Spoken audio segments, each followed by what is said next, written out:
Assalamualaikum warahmatullahi wabarakatuh. Di sini saya akan mempresentasikan tugas besar 2 pemrograman komputer 2 tentang analis dataset menggunakan algoritma Kamin clustering.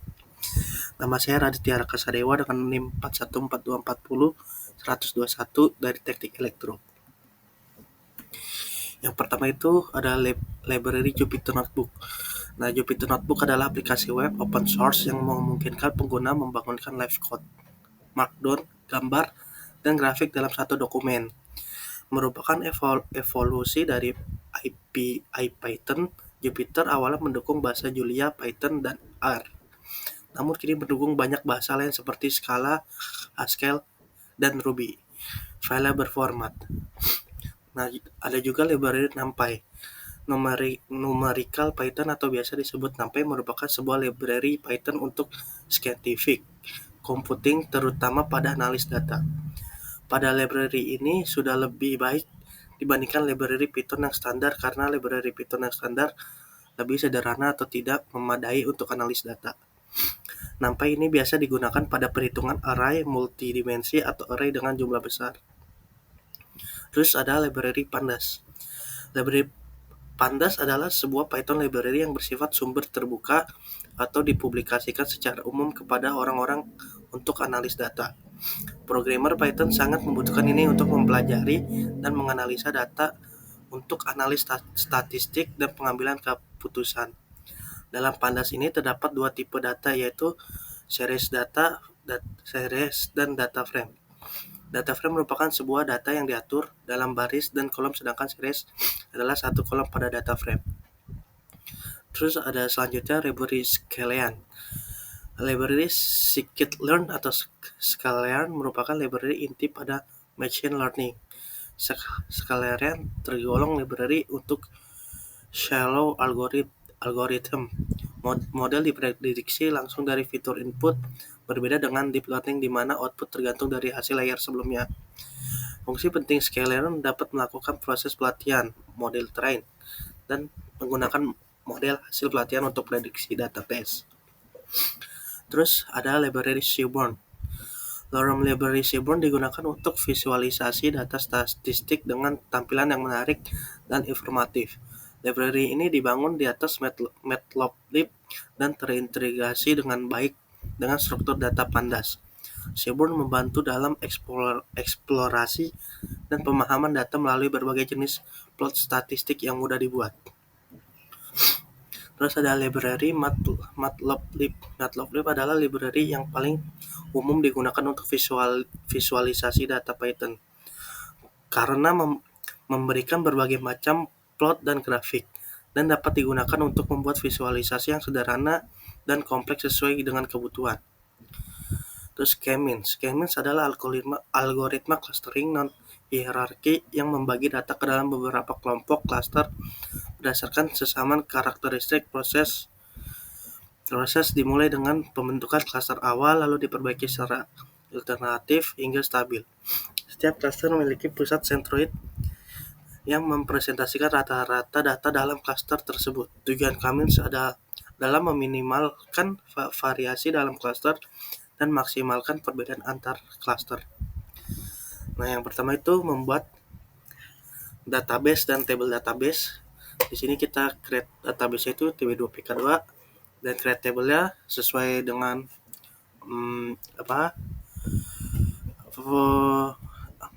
data SVG, dan ini table-tablenya kita membuat itu integer karena di dalamnya itu berupa angka, gender itu varchar karena varchar itu terdiri dari huruf, education level juga terdiri dari huruf, martial status juga terdiri dari huruf, pakai varchar, number of dependents itu pakai integer karena angka, income integer itu angka, credit score itu integer karena dia angka, DTI ratio itu pakai float karena dia bilang pecahan seperti 0, berapa.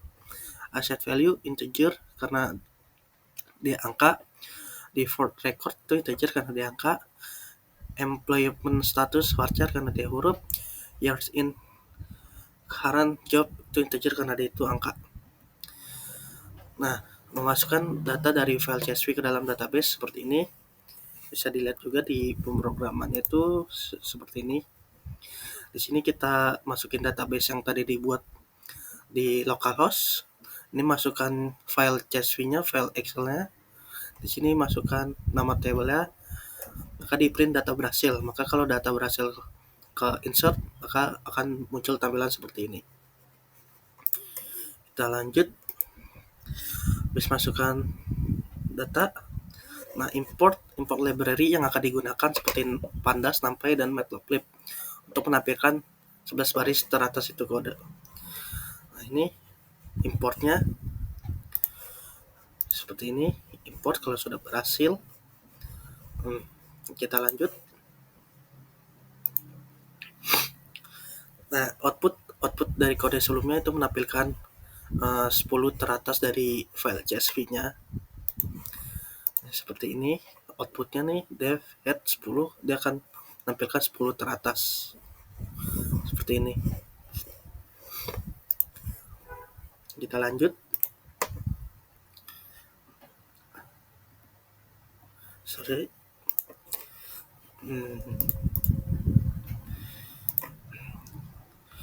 Nah outputnya seperti ini. Terus untuk analisa data, visual data, kode dan outputnya seperti ini. Kita lihat di program itu seperti ini ya, sama seperti itu. Kita lanjut. Terus mengecek tipe data, kode dan outputnya. Nah di sini kita mengecek data dari table-table tersebut, kayak contoh age itu integer, gender itu objek, education level itu objek, marital status itu objek, number of dependent itu integer, income itu integer, credit score itu integer, DTI ratio itu integer, asset value itu integer, default record itu integer, employment status itu objek, years in current job itu integer.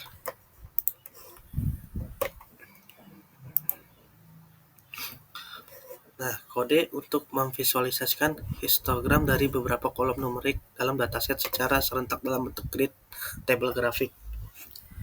Nah, ini programnya seperti ini. Nah, outputnya akan seperti ini. Kita lihat di programnya. Ya, programnya seperti ini. Nah, dia output itu seperti ini. Ini sesuai apa yang kita munculkan di ini ya, mau table apa yang akan dimunculkan pada grafik. Kita lanjut. Nah, kode digunakan untuk menampilkan visual korelasi antar kolom numerik dalam dataset menggunakan heatmap dari library Seaborn. Ini untuk programnya. Nah, ini untuk outputnya yang kita lihat di program. Sama ini programnya untuk memunculkan data numerik. Nah, ini heatmapnya. Selanjutnya, kode untuk menghapus kolom default record. Nah, kita akan menghapus kolom default record. Ini drop default record, maka table default record itu akan kehapus. Dia tidak ada di dalam table ini. Selanjutnya, nah ini kode untuk melakukan normalisasi terhadap data numerik menggunakan standar scalar dari Skidart. Programnya ini outputnya ya ada lumayan banyak. Nah, ini programnya, ini outputnya lumayan banyak. Nah, sampai sini outputnya. Lanjut.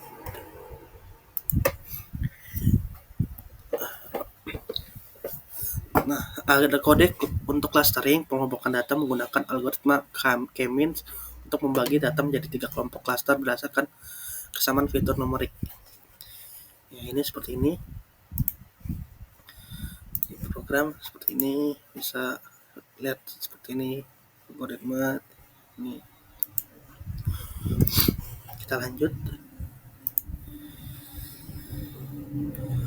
Nah, baris kode ini digunakan untuk mengambil hasil label cluster dari model K-means yang sudah dilatih sebelumnya.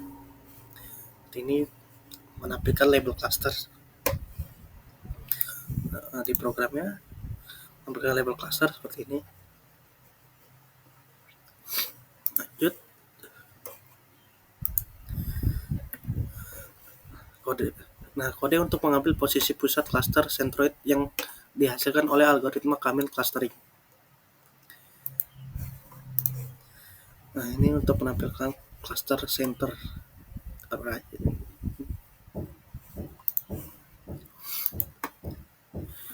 Selanjutnya, kode untuk masukkan kode ke data frame. Kita masukkan kode data frame input status, kode akan masuk ke data frame di table sini. Selanjutnya, kode untuk menampilkan jumlah data tiap cluster. Nah, ini kode untuk menampilkan data setiap cluster ya. Sini terlihat data setiap cluster ya, sesuai data file CSV-nya ya. Kita lanjut. Nah, ini kode untuk menampilkan karakteristik rata-rata dari setiap cluster berdasarkan kolom numerik. Nah, di programnya seperti ini. Untuk hanya menampilkan kolom numerik yang diambil dengan nilai rata-ratanya. Seperti ini. Kita lanjut.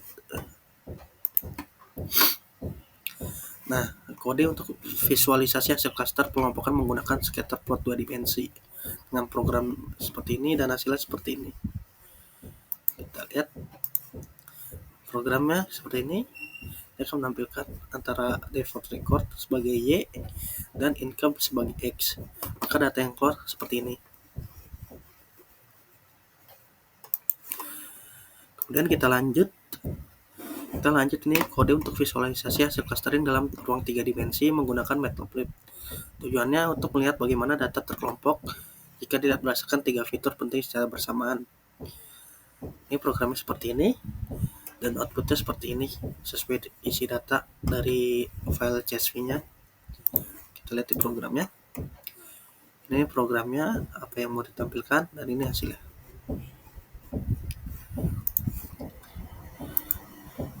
Ya, kurang lebihnya mohon maaf.